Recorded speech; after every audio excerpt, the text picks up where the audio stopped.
Hello vinyl community, this is Randy. Back today with another video. Before I start showing records, I want to tell you I had a visitor this weekend.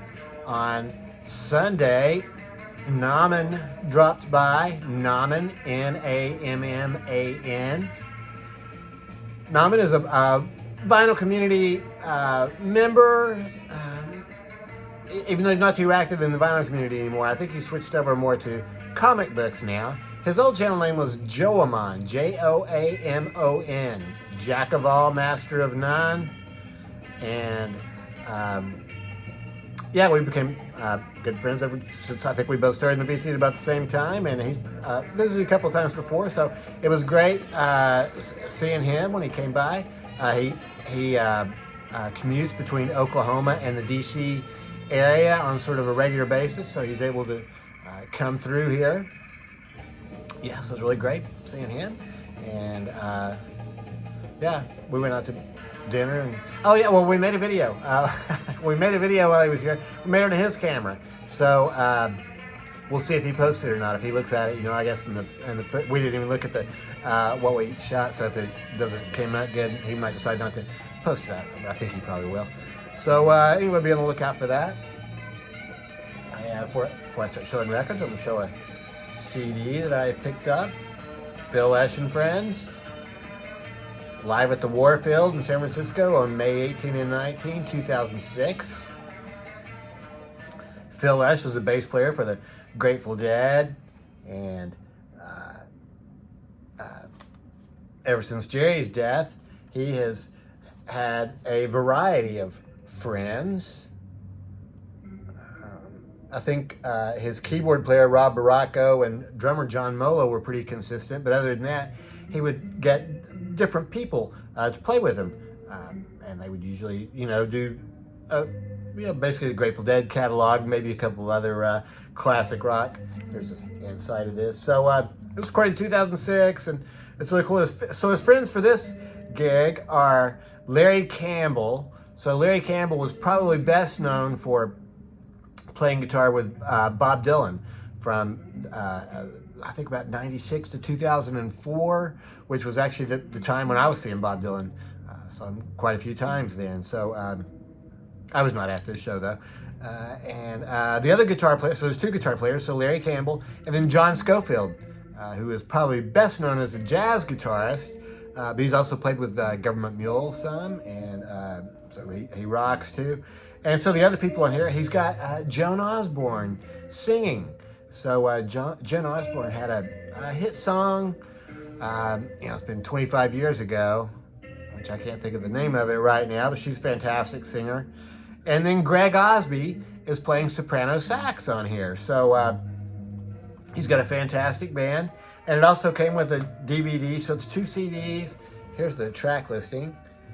So it's 2 CDs, and then it came with a DVD with just a couple songs and mostly an interview with some of the band members. So just interesting to hear these songs from sort of a different perspective. I was glad to get that one. And I'll tell you, the background music today is Al Caiola, Tuff Guitar, Tijuana style. So I guess he had an album called Tuff Guitar, which I've used that one before for background music. And so I guess it was a popular album, and he made a series of these called Tuff Guitar with various styles. So yeah, so this is a new record that I just recently picked up. So Al Caiola, he's a guitarist. In the late 50s, I think this record, well, I don't even know. I think probably about the early 1960s for this. Yeah. Guess I can look that up. So yeah, one of the first albums I have to show you here after Al is Jools and Brian. Julie Driscoll and Brian Auger and the Trinity. So this is one that I got from the Discogs vendor. Brian Auger's plays Hammond B3 organ. Julie Driscoll is a singer. And from England in the late 60s, this album is from 1969. And one thing I didn't really realize before I got this album is that they are not working together on this album at all. They're not playing on each other's songs. It's Julie Driscoll doing some songs, and then it's Brian Auger and the Trinity doing some songs. So, and the Julie Driscoll songs are these really big production numbers, like I Know You Love Me Not has like strings and really big production. And so the others too. So she does a fantastic version of I Didn't Want to Have to Do It. There's also a really fantastic instrumental by Brian Auger and the Trinity called Kiko on here.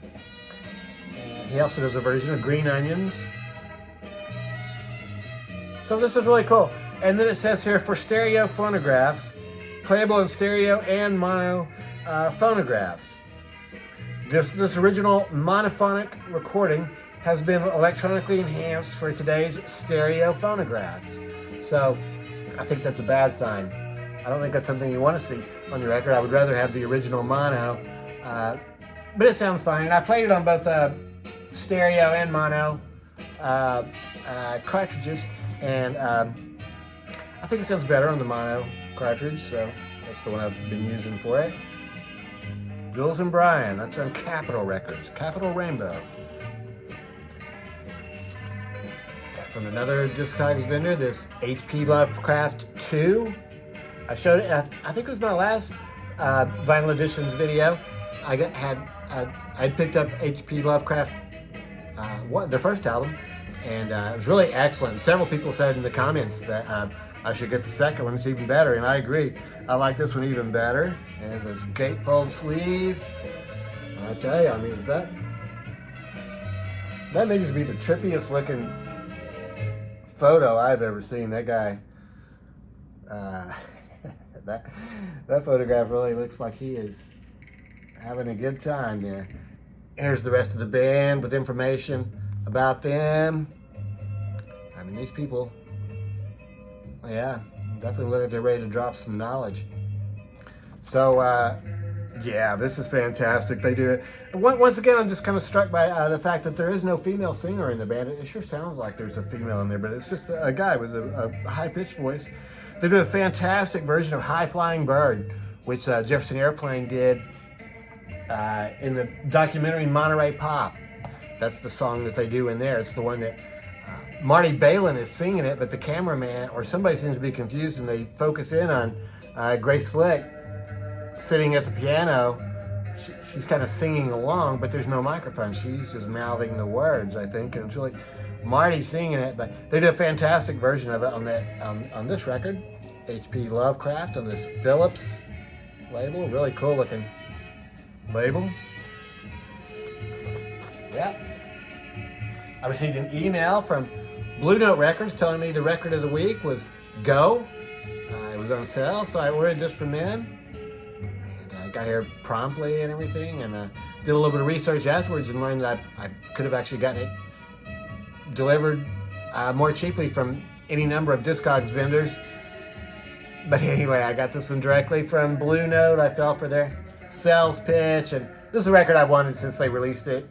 Re-released it 2 or 3 years ago. This is a Blue Note. This is the Classic series, I think is what this is called. Originally released in 1962. This is a 2021 re-release. And on this one, it's just Dexter playing tenor sax with Sonny Clark on piano, Butch Warren on bass, and Billy Higgins on drums. Really good. It's a really good mixture of upbeat tunes along with some ballads. One of the ballads sounded familiar to me. That was Guess I'll Hang My Tears Out to Dry, because it was on this ballads CD, this compilation CD that I got back in 1992. But that's fine. That was the only duplication on there. This is a standard Blue Note label. I got along with that HP Lovecraft record, this Lemon Pipers record. Lemon Pipers, another 1960s band that, I think I've heard other vinyl community members mention when they showed this record that, You know, they were sort of unfairly lumped in with the bubblegum people. But they're really more of like a sight band. You know, maybe the problem was that they didn't necessarily write all these songs. They didn't write their hit song, Green Tambourine, which is the name of this album. But they did write some of the songs on here. And the whole album is really good. I like this one a lot. Rainbow Tree. It's fantastic. And the very last song on the album, Through With You, is really good. There's also a couple of songs on here where they really do sound a lot like the Byrds, with both the 12-string, use of the 12-string, and then there's another song, I think it's the long one, Through With You, that sounds a lot like 8 Miles High. Well, it doesn't sound like it really, but it has sort of that same sort of a side type feel. So, yeah, I was really glad to get this record. This was on Buddha Records. I picked up at Phonolux this used record, Tranquility by the Lee Konitz Quartet. This record, boy, I think this was recorded in the late 50s. I'm not really sure. This is a mono record. This is actually a Japanese pressing that was used. I was really glad to get this, and it sounds fantastic. And he's really just playing very much the melody on here. It's not so, some of his newer records are just very, I mean, they really take a lot of work to listen to. But this is just much more melodic. So it starts out with his own song, Stephanie. They play on here, People Will Say We're in Love. Sunday, a fantastic version of the song Sunday, which I know by Maxine Sullivan. It's an instrumental version here. They do Lenny Bird, which is a Lenny Tristano song, which is based on a Charlie Parker song. And The Nearness of You and Jonquil, which is written by Billy Bauer, the guitarist on here. So the band on here is Lee Konitz playing alto saxophone with Billy Bauer playing guitar.